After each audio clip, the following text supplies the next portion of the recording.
here I am again, Maurice Lupton, off for my morning walk. This must be the finest stretch of beach on the finest island the whole world over. For a little speck of land in the North Atlantic, it sure is a good un. Oh, I see those yoga folks up at the lighthouse are up bright and early, saluting the sun and all that. I always thought that looked like fun.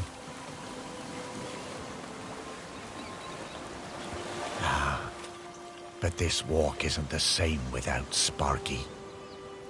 She did love chasing that tennis ball. Oh, Sparky.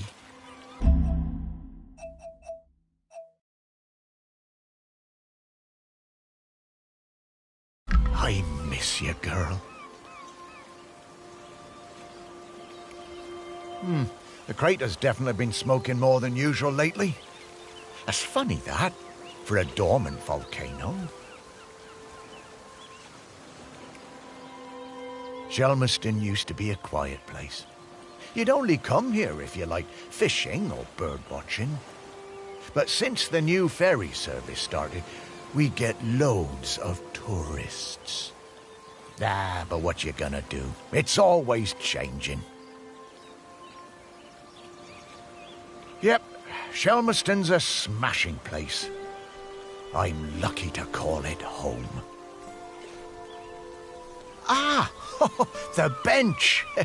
Yeah, this is, well, it's my bench. Yeah, the museum paid for it because I was the curator there. Yeah, and they did that to remember me because, oh yes, I am dead.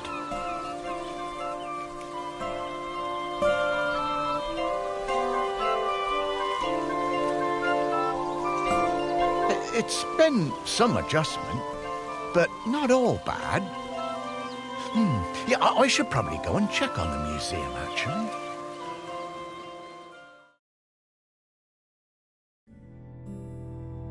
Yeah, I've been collecting the stories of Shelmerston for years now, here in my museum. There are so many stories, and wonderful ones. The museum started off small, but just grew and grew. It's shut at the moment, of course. Not sure what's going to happen with it now that I'm no longer doing it. I do like coming back here, though. Gives me a bit of purpose, which I've really missed since, becoming dead. Oh, one thing that's been keeping me amused. Since I've been dead, I found I can do some new things.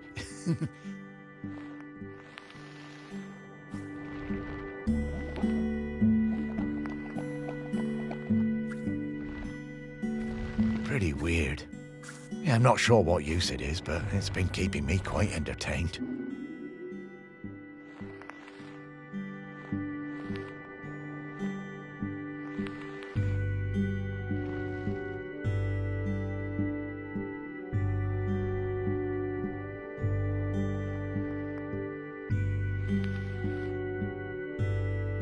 But the novelty's worn off.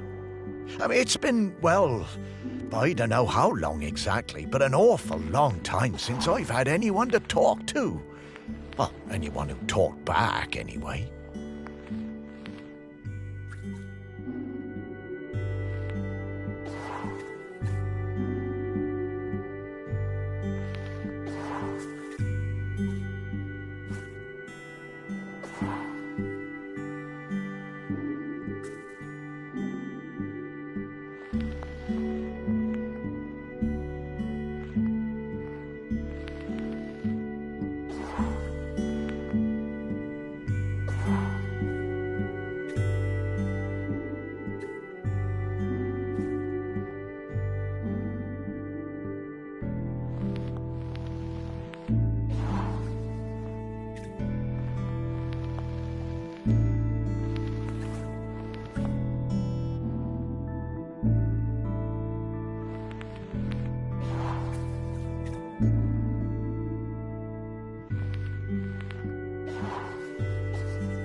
No, I couldn't.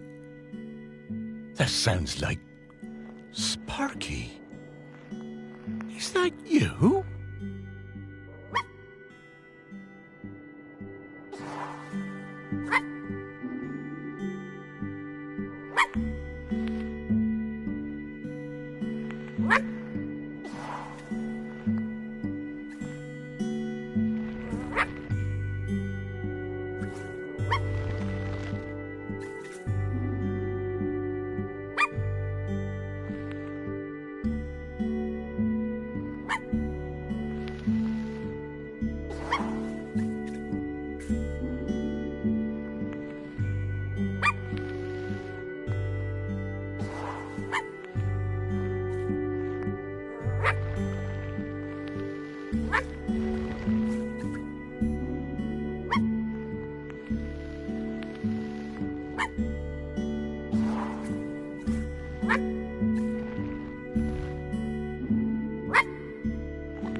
Morris, come with me. I need to show you something.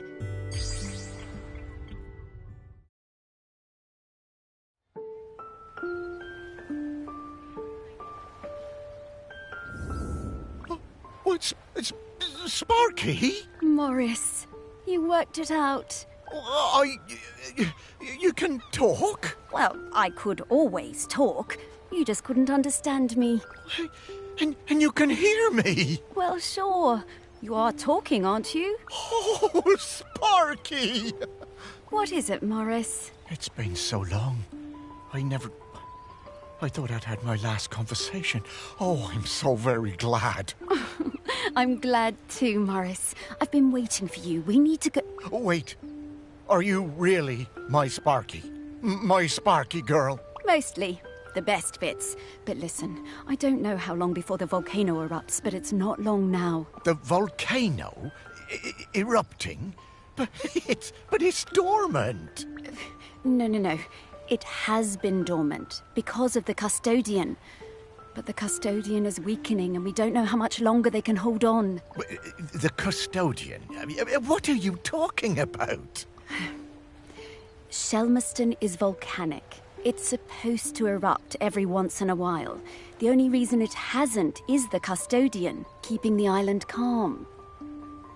Wait, custodian keeping the island calm? Take your time, Morris. Dogs are better at understanding this kind of stuff than humans. The custodian is a ghost. Yes! Now you're getting it. The custodian is a ghost who appeases the island, keeps it safe to live on.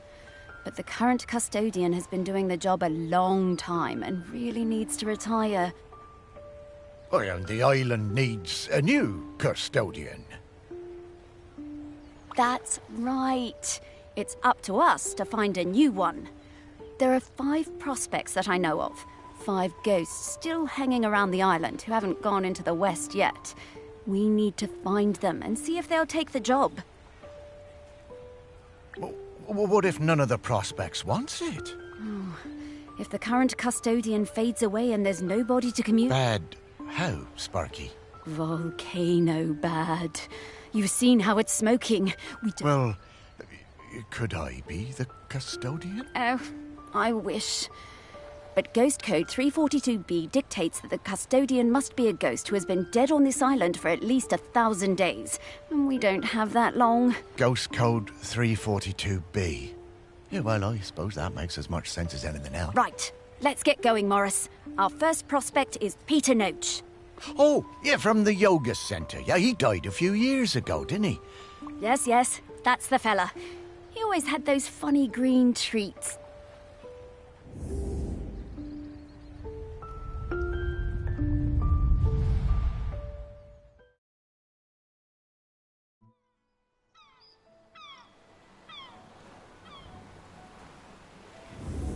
Wow, flying.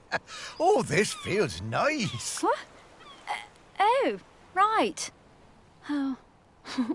You kind of forget about it after a while. I always was impressed with this yoga centre.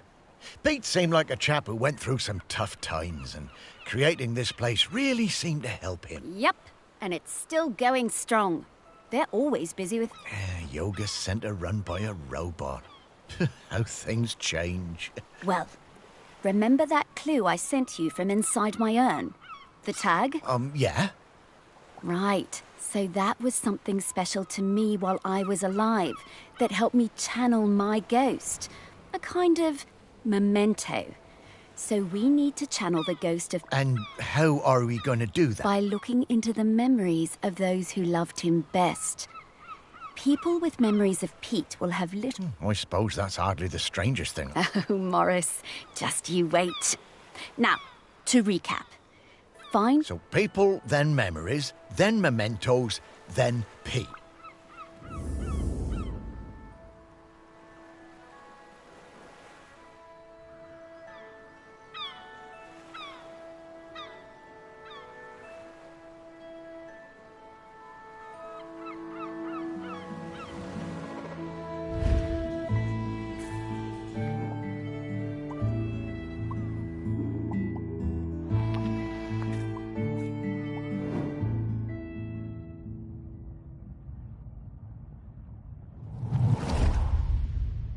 I just got divorced and really wanted to go on a golfing holiday, but my best mate Tammy somehow talked me into doing a yoga retreat instead.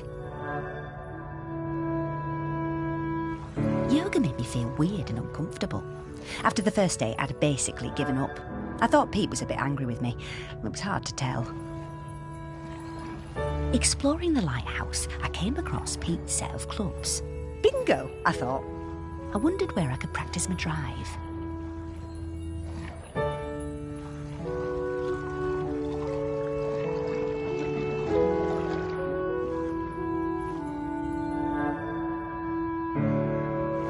I took the clubs up to the observation deck and spent all afternoon perfecting my stroke.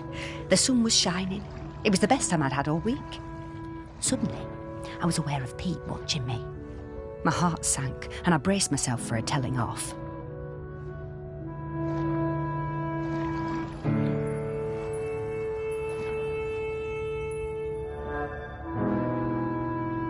How wrong I was. Pete cracked a smile and joined in. Every evening for the rest of that week, we were up on that observation deck, driving balls into the sea. Best holiday in years. I even got into yoga by the end.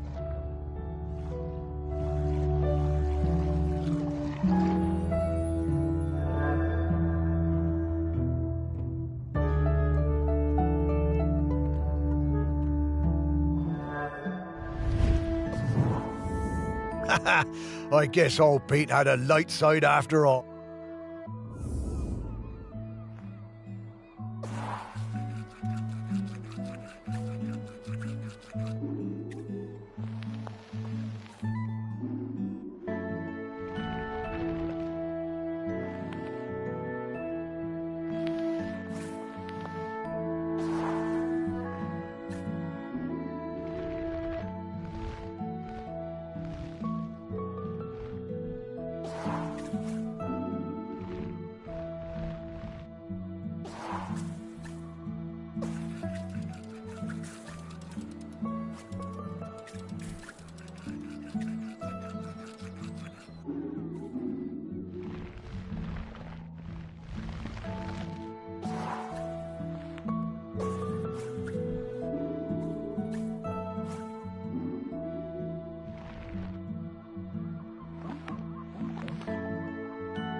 I wonder how many golf balls are in the sea around this lighthouse.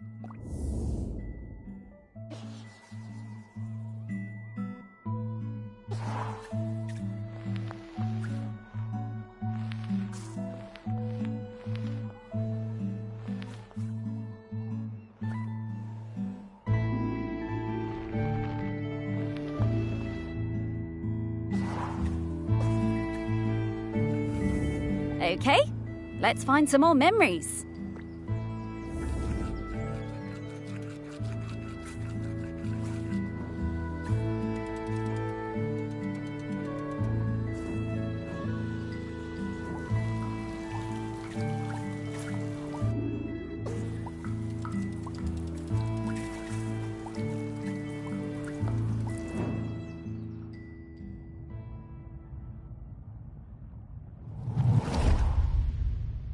When Pete arrived at the lighthouse, he needed help running it, but refused all offers. Eventually, fearing the possibility of a shipwreck, Trinity House sent me to Shelmerston to help keep things running smoothly.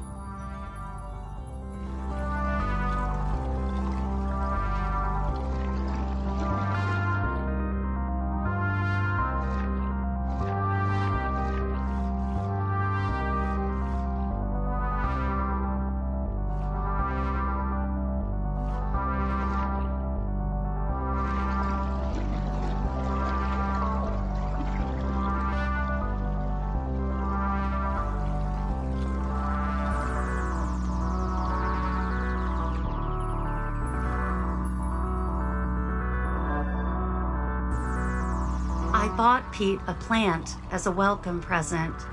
He introduced himself very quietly, but didn't seem to want to say anything else. He seemed distracted, like gravity was pressing down on him harder than other people. Whenever I would enter a room, Pete would mutter some excuse to leave. I didn't have a single conversation with anyone in months. Eventually, Pete noticed the plant. Then, Pete noticed me. That was the start of what became this plant room. We spent hours in here over the years, sowing seeds and tending our plants together.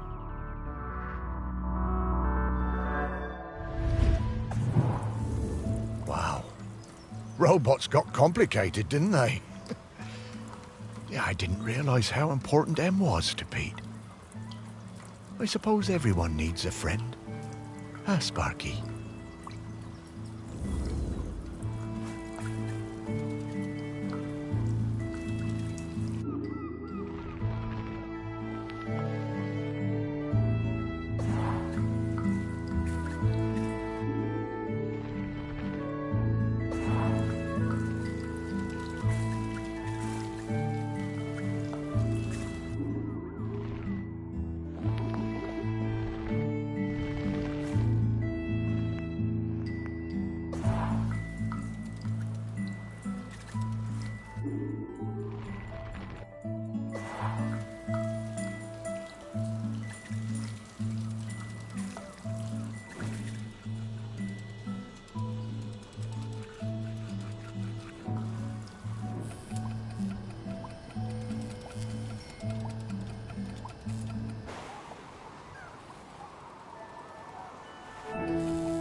When Pete arrived at the lighthouse, I bought Pete a plant as a welcome.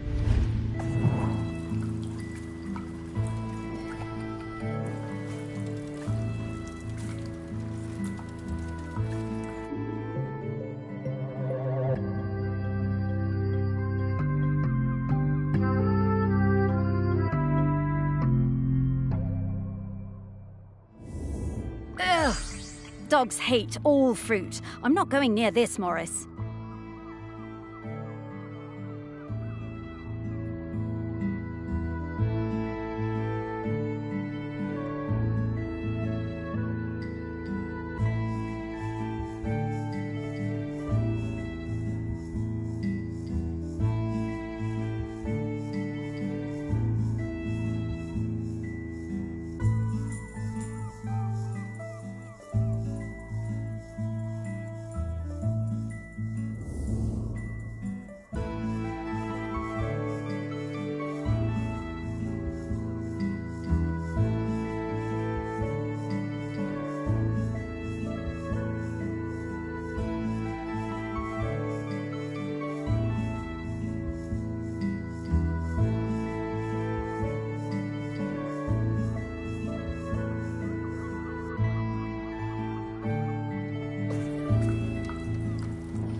I met Pete for the first time on a yoga retreat in Goa.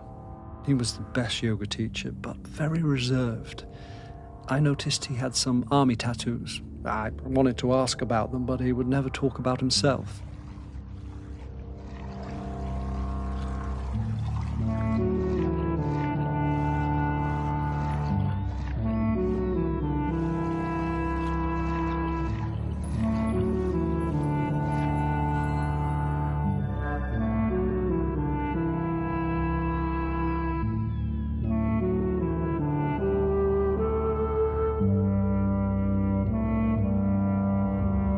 When I got home, I looked him up. I couldn't believe it. He'd been with Special Forces in Helmand and was awarded a medal for bravery. Pete's unit had been in an ambush. He tried to save a colleague whose leg had been blown off, but by the time they'd reached base, it was too late. Pete was the only survivor. I booked the retreat again the next year. I thought he was such an interesting bloke. Still waters, you know. And one evening, after class, I followed him down to the beach. I saw him throw something into the water and went to have a look. Picked it out of the shallows before it was washed away. It was his medal. I picked it up.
I went back to Goa the following year, but Pete wasn't teaching and it just wasn't the same.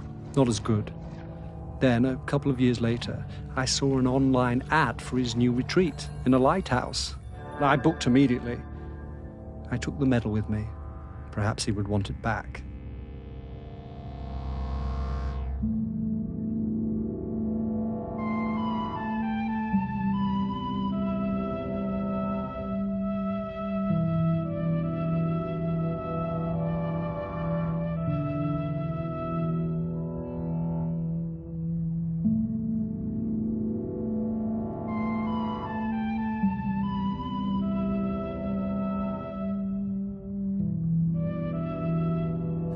It was the same Pete Noach, and if anything, he was an even better teacher. One coffee break, when I got him on his own, I brought up Helmand in conversation. I wish I hadn't. It was like a shutter coming down. I didn't mention the medal. I kept coming back for the yoga, and you know, over the years I saw Pete mellow. I think the lighthouse was doing him good. He even cracked a joke with the group once in a while. So, that summer, the one before he died, I decided to act. It was the day I was leaving and I showed him his medal. There was a moment of total surprise. I was worried then. But he took it. He turned it over in his hand. The poor guy was lost for words. He gave me a nod of thanks and slipped it into his pocket. I'm glad he got it back.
Oh, Pete, I had no idea.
This is a conspicuous gallantry cross. They don't give those to just anybody.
Hey, I'm starting to pick up the scent of something else here. I think it's Grenkins. Grenkins? Yeah, they're tiny spirits, distant relations of the island spirit. Apparently they bring good luck. When we get close to one, I'll pop up and let you know. Okay, Sparky.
I was getting ready to lay my egg.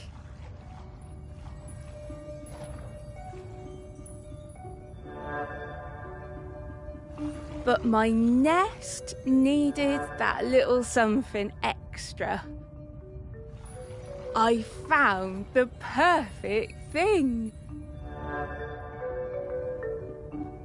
The human and that metal beast seemed quite agitated at their loss.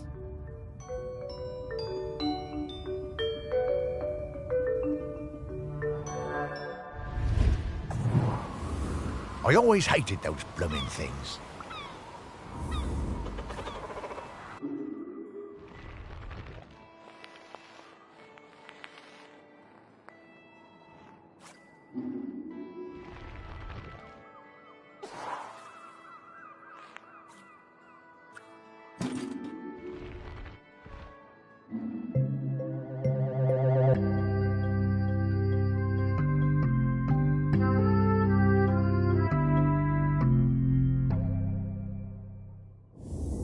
Dogs are actually very good at solving these.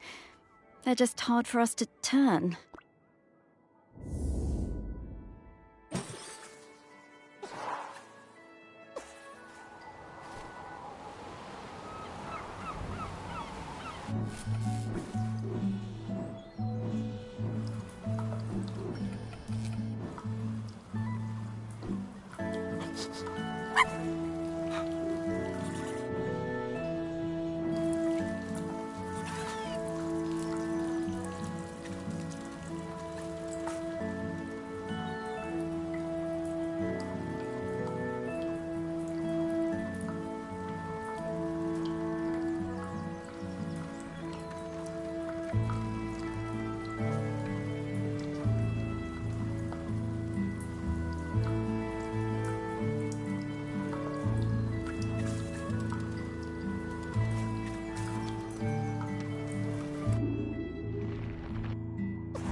Okay, we're in the right place. But now we need to slice and rotate.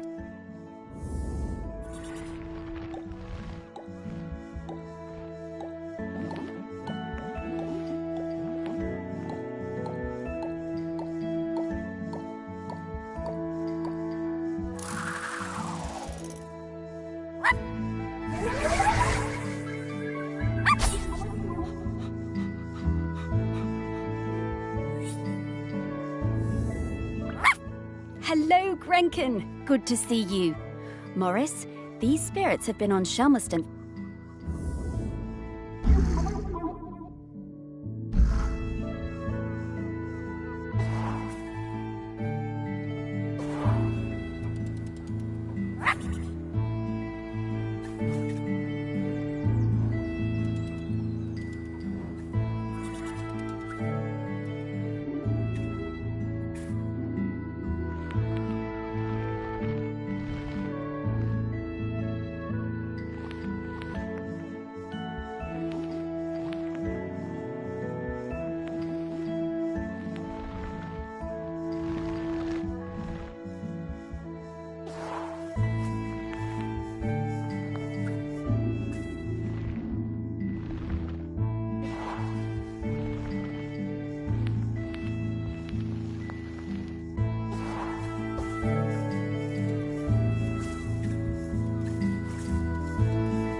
Pete was hard to read, you know?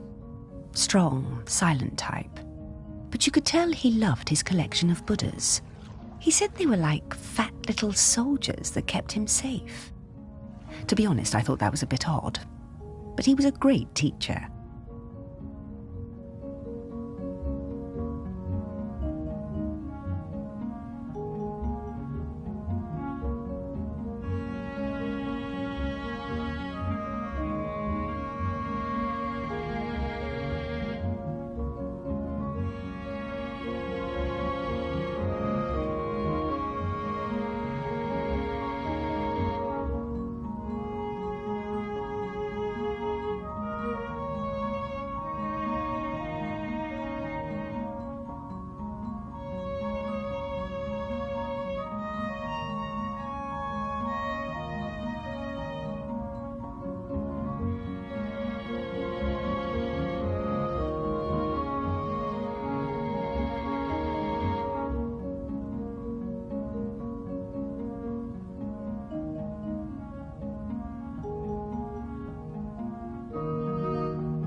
Pete was very protective about his collection, hated people messing with them, even telling off Em when she was dusting them. One day, one of the Buddhas went missing. Pete was distraught. Not much affected him, so it was a shock for everyone to see how upset he was.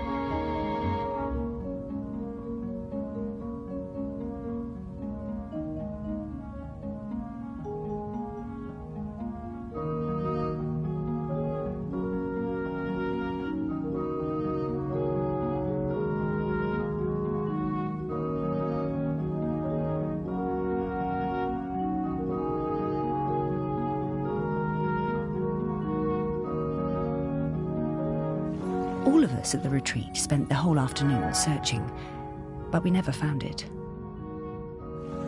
To cheer him up, Em bought Pete a little toy robot. You could tell Pete was delighted.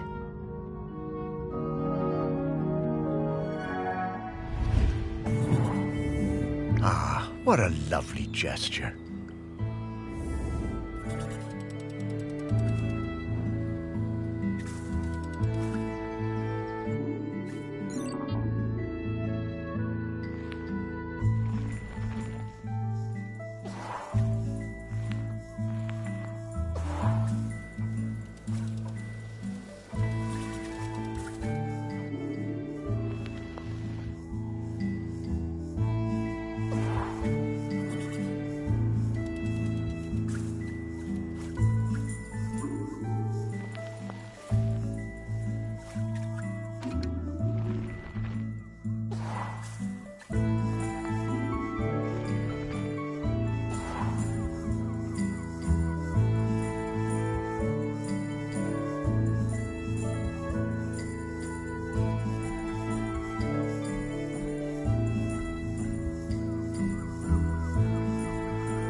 What a nice little fella. I'm glad we found him.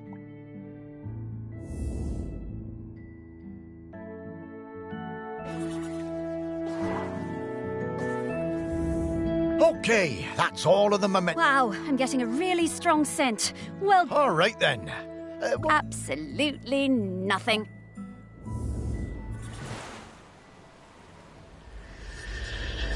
What in the world? There's many things in the world you haven't seen, Morris. Those things, Yep. I mean, yep. Those are all of Pete's fragments. I just need to round them up. Well, go get 'em, girl.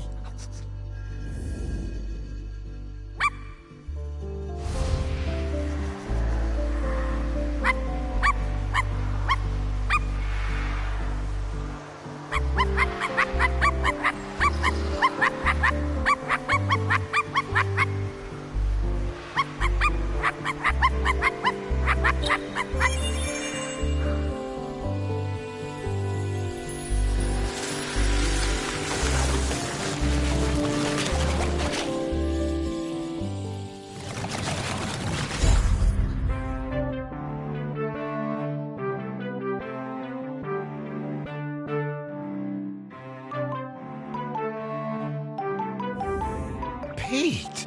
Oh, wow! Of course I remember you, Morris. It's lovely to see you. How's death treating you?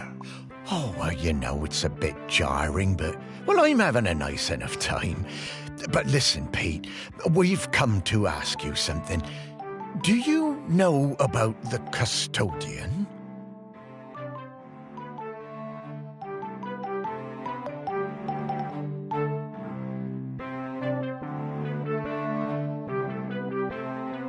The custodian?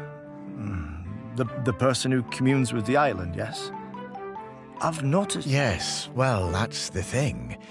We need a new one. Oh, me? To be the custodian?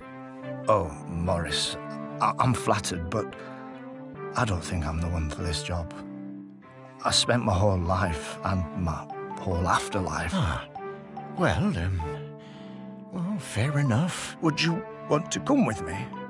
I would be grateful for the company.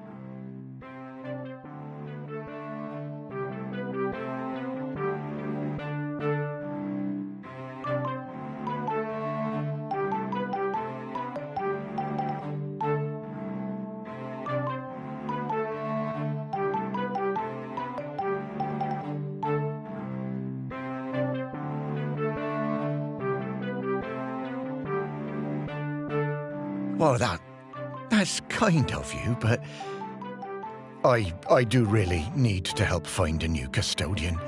Maybe afterwards. I understand. Well, best of luck with the search then. I'm sure you'll find someone perfect for it.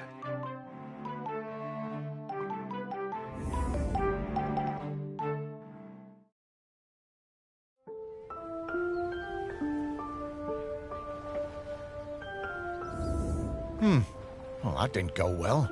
Oh, no worries, Morris. Plenty of other prospects. Hey, Pete mentioned going into the... Oh, well, that's a very complicated question, Morris. Just think of it as leaving all this behind, which is not something we can do now. We need to go find Val. Oh, is that opening already? Time certainly does move a bit quicker once you're not in the world. Talking to people, it all feels so distant. Though, if I'm being honest, I suppose I was a little buried in the museum those last few years after... Well, you know... you might say I started living like a ghost well before I became one.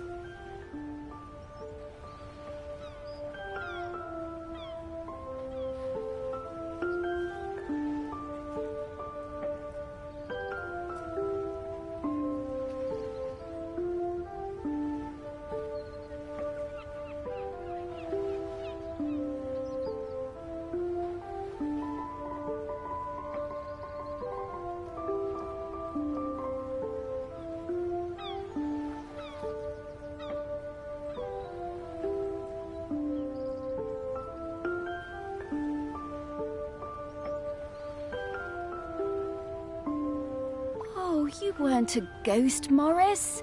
That museum is full of life, and ghosts can't give belly rubs anywhere near as well as you did, trust me. Now let's get going. We're gonna find... Ah, yes, Val. I do feel a bit sorry for her, having her home invaded by all... Maybe. But at least we have a laird who's interested in doing nice things for Shelmerston. Yeah, I suppose so. I was never sure about letting all those artists stay on Shelmerston, but I must admit that his heart's in the right place.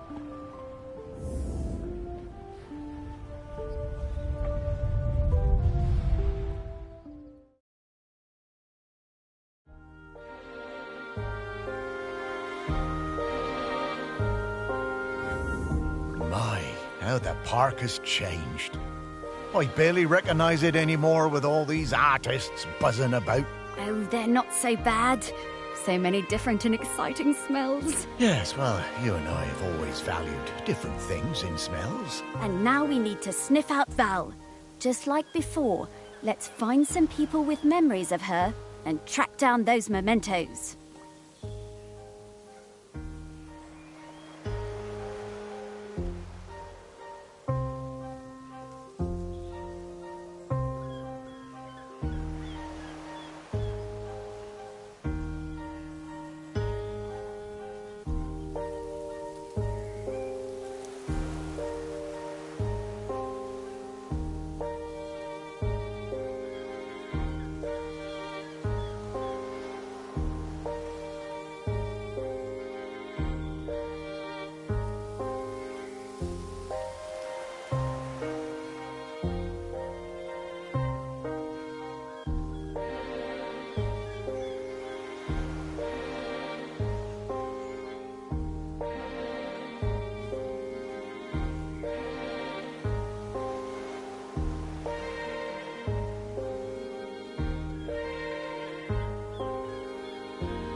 Gloves! I love them. I can't get enough gloves.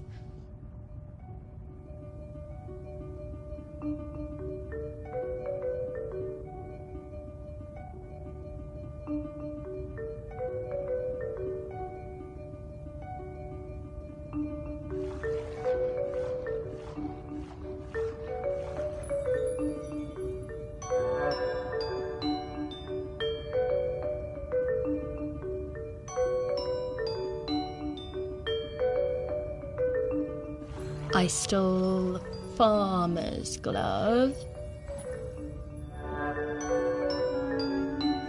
I stole a fisherman's glove. I saw that girl out in my woods, riding that strange bumpy beast around again.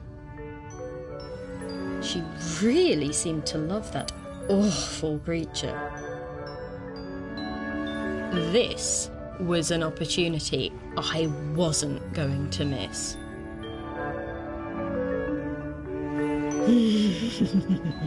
Lovely gloves.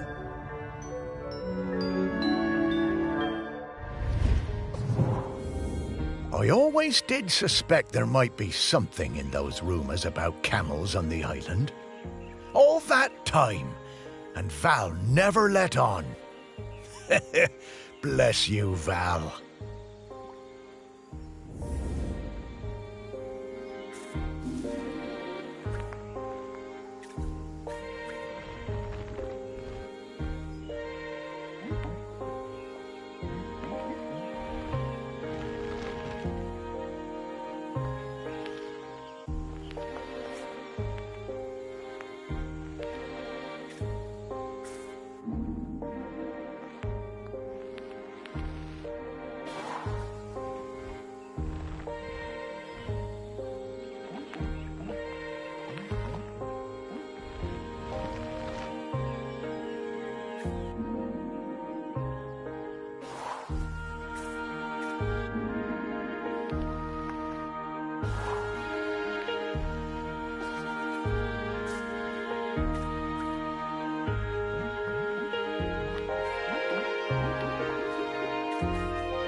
Hey, Morris.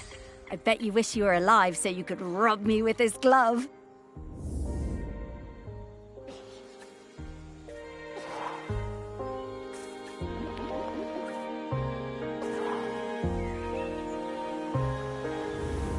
I'm getting the scent of Grenkins again, Morris. I'll pop up to let you know when we're close to one.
Oh no, not this guy. Hello, ready for some fun? Oh, hello.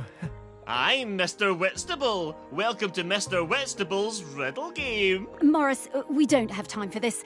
Mr. Whitstable just wants you to enjoy yourself. Oh, these do seem kind of fun. Whatever, Morris. Oh, Sparky. Okay, Mr. Hooray! Just select one of my fiendish riddles, then go off and fight. Ha! Oh, we got this. Come on, Sparky.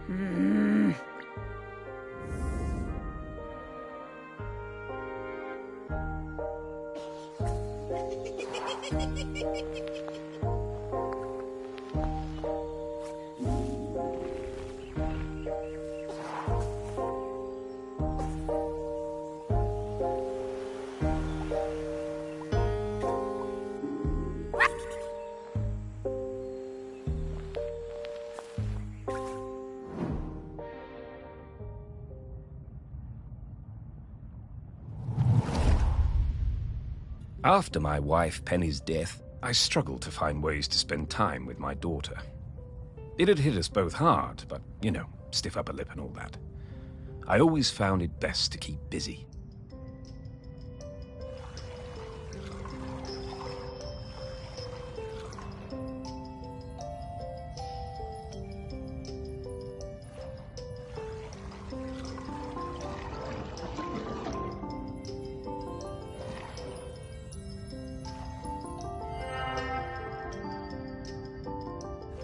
Looking for something we could do together, I bought Valerie a set of paints. But she never even opened them. I was cross at first, but asked myself, what would Penny do? So I decided to let it go. Then one day I managed to talk her into coming into the park with me to paint some of the nature she loves so much. She wasn't very enthusiastic, but agreed to give it a try. It was a disaster. Valerie simply didn't have the temperament for painting. She had a huge, silly tantrum and threw all the paints away.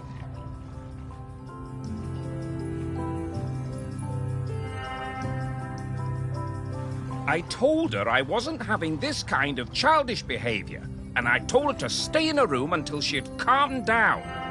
I wished Penny was still with us. She would have known what to do with the child.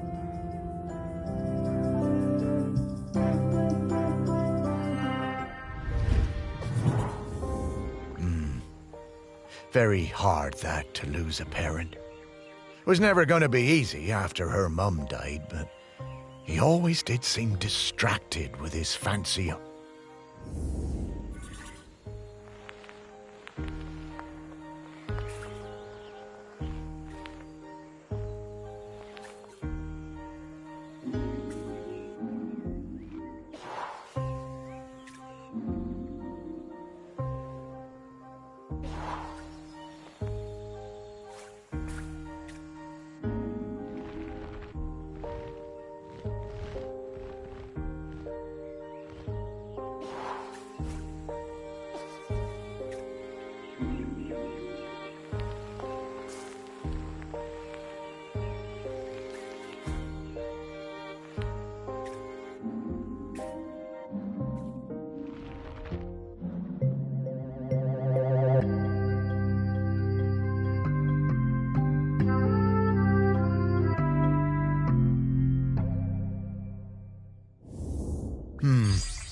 The painting really wasn't for Val, was it?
In the last summer, before our GCSEs, Val and me spent a lot of time together, usually wondering how we could get our hands on something to drink.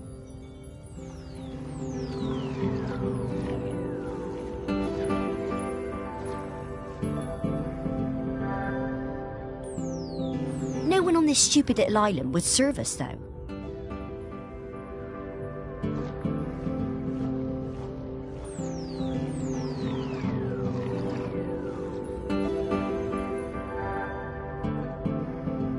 One day, we were hanging around on the allotments near the quay when we spotted something. And so, later that night, we went into the woods behind Val's house to drink it, sitting on top of that ancient stone that they say protects the island. But there was no way we were going to get through it all, so we decided to bury the rest. A few weeks later, we went to dig it up again, but couldn't remember where we dug the hole.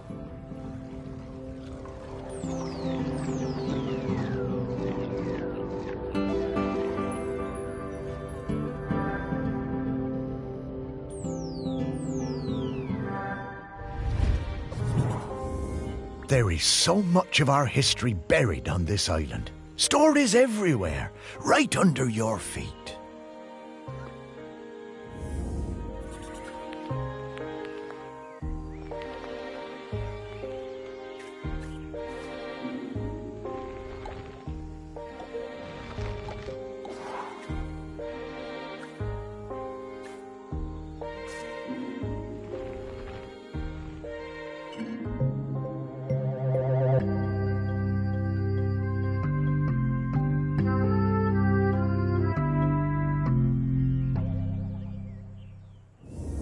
Wow, Morris, this smells incredible.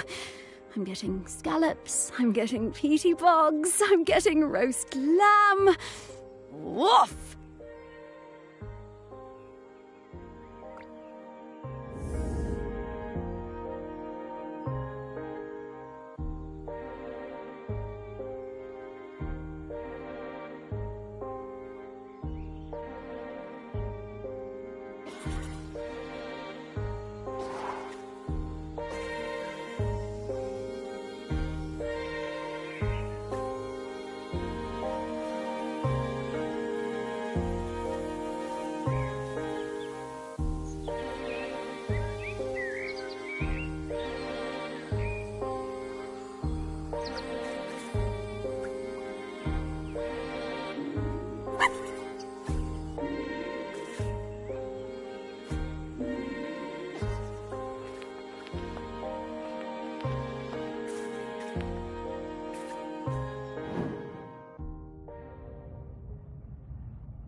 The famous sculptor Vernon Russet was working on a huge statement piece in my honor, a statue of a camel with my head. When I saw it, I felt quite uncomfortable, but I didn't want to upset him. Poor Vernon could be awfully temperamental, sinking into dark moods for days. The week before the public unveiling, Vernon had me visit the statue. He needed to make some final adjustments to the face. Valerie came along too. She looked like thunder. She hated that statue and wasn't afraid to show it. I couldn't help thinking how like her mother she was.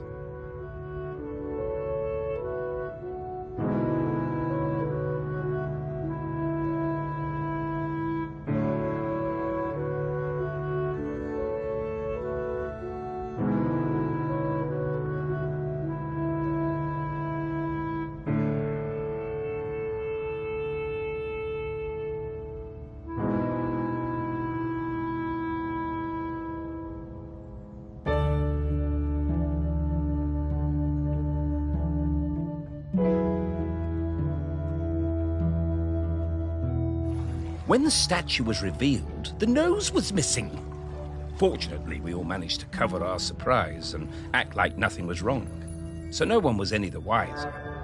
Some fellow from the Times wrote a glowing review, so Vernon wasn't too glum about it.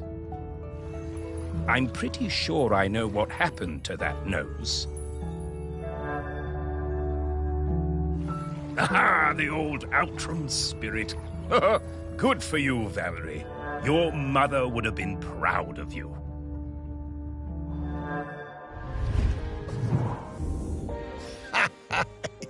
Your Val told me about this. She had a whole speech prepared in case they figured out it was her who cut that nose off. But she never even needed it.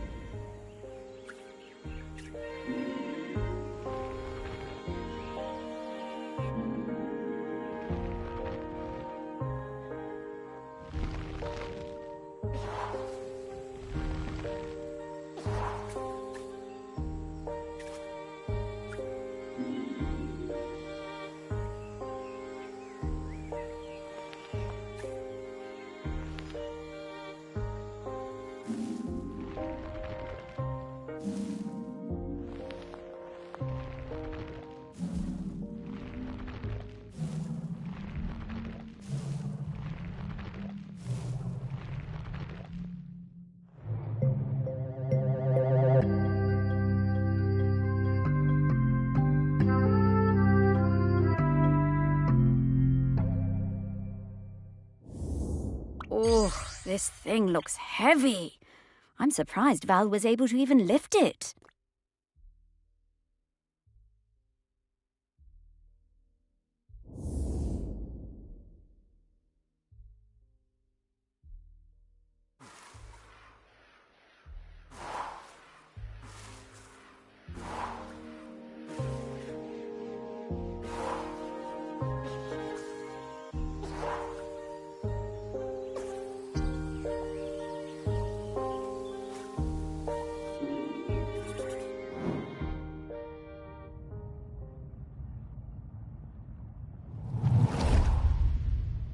I spent the summer of '83 with Henry Outram, Laird of Shelmerston, in his grand hall working on a new piece. It was supposed to be about the volcano, but once I arrived, I found myself particularly taken by all the vales around the island.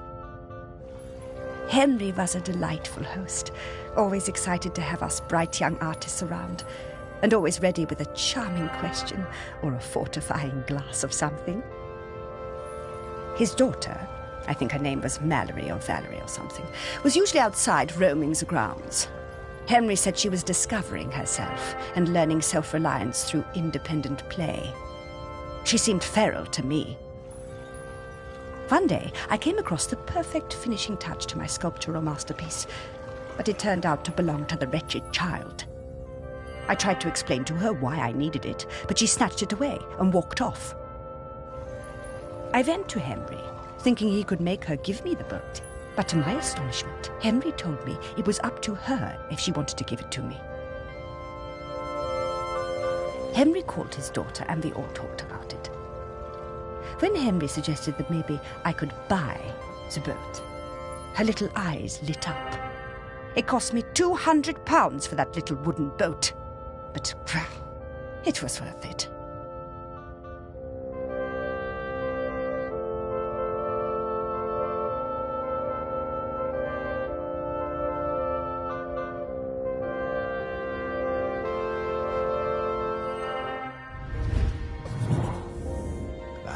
Henry was a good dad at heart, caring about Val's feelings, and treating her like a grown-up even when she was little. Partly how she became so independent, I reckon. I know it was tough on him, but they both turned out pretty well.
I wonder how many people even saw this.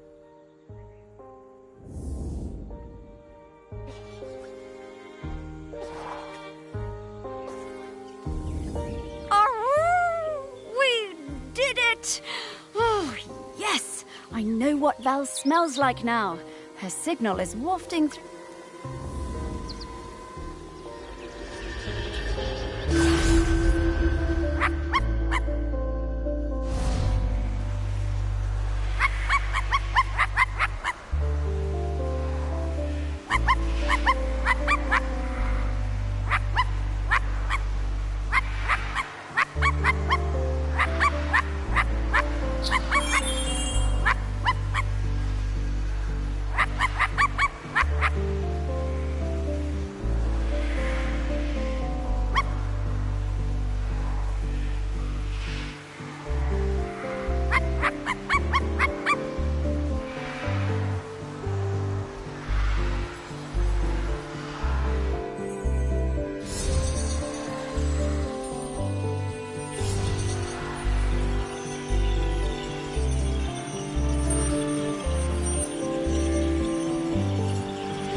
Morris?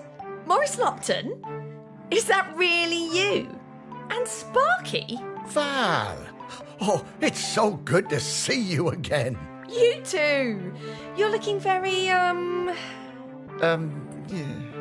Dead? yeah. But quite good, considering. Hello, Val. And Sparky talks now. Death certainly has been strange. What brings you by? Well, we're trying to find a replacement custodian. You've surely seen the volcano. Oh, yes. Poor Aggie. Must be very tired. Aggie? Aggie is the current custodian. Oh, well then, yes. We were hoping you might replace Aggie. Oh, Morris. That's some ask. Oh, you can do it, Val. I'm flattered. But those are enormous shoes to fill. And I'm not like you, Morris. I don't love this town like you do.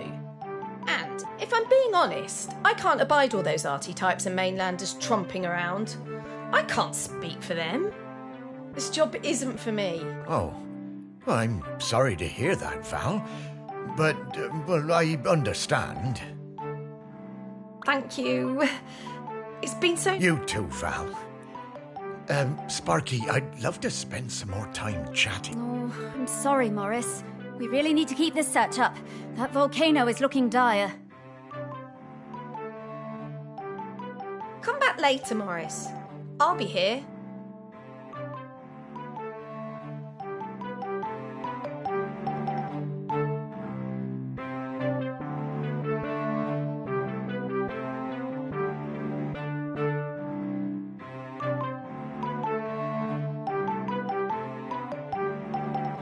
Oh, well, all right, Val. I'll find you later. Goodbye.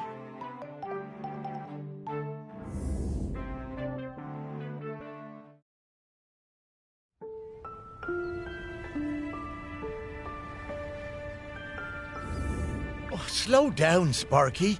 I need to get some things straight. No time, Morris. We need to find the next prospect. Well, it's just that I don't quite understand what we're doing. We're looking for the custodian.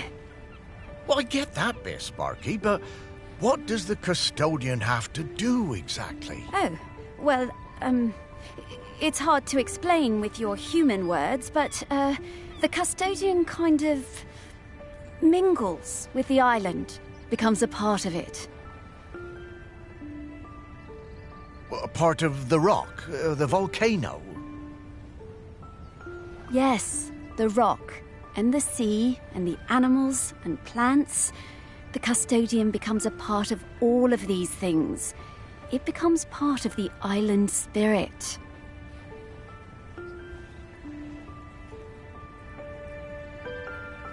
And you give up being a ghost? Yeah, well, a walking around talking kind of ghost. Stop being someone who can go into the West. It's quite a sacrifice. Oh, wow. Well, no wonder Val doesn't want to fill those shoes. Aggie must be a legend. Ah, she really is. I always thought there were those folks destined to be mayors and, I suppose, custodians. And then there are people like me and Val, destined for smaller lives. What? Small? Morris, your heart is as big as the island. Everyone knows that.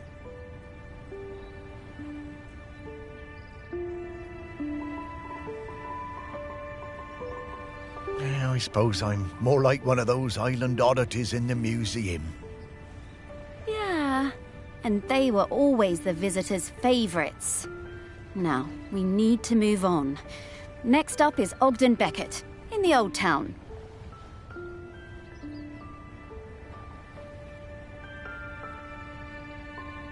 Ogden it is. I'm right behind you, Sparky.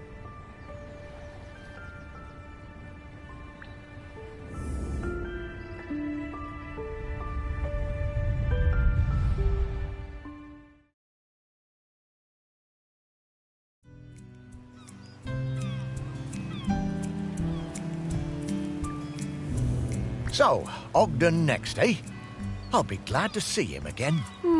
His music always hurt my ears, but he was good at chin scratchers. Oh, lovely guy.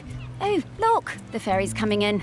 There'll be loads of tourists all over this quayside soon. Well, I suppose they won't get in our way much anymore, eh, girl?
It was the day of the island cricket match out on the volcanic sandspit.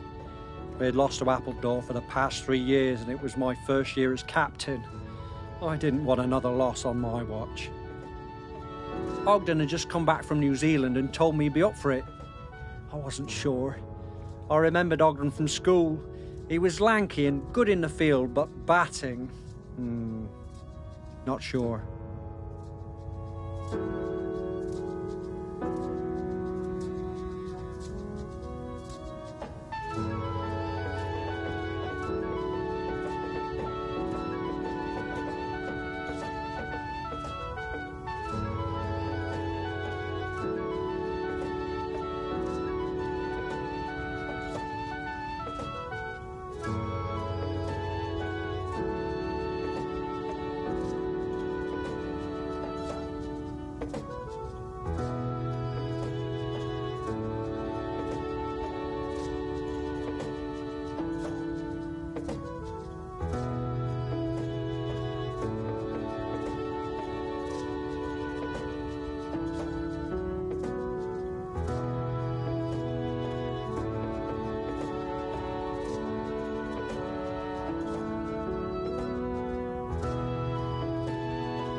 Ogden showed up with his own bat.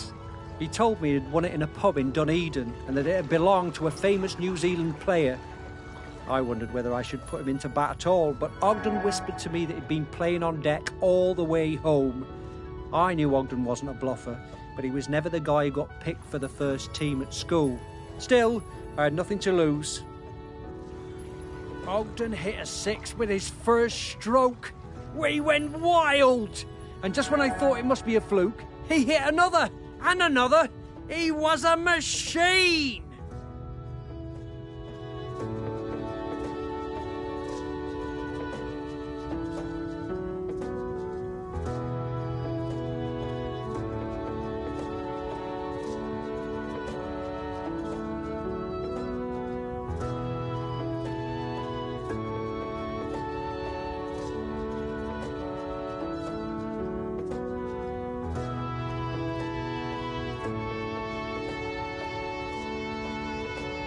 Ogden hit so many cricket balls out into the sea that we had to stop play.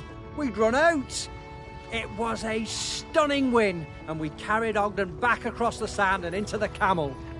Even though he'd won the match pretty much single-handedly, he insisted it was all down to the bat and plenty of practice. Ogden was solid gold. How's that? What a great day that was. And we've beaten Appledore every year since. Those poor chaps never did recover from Ogden.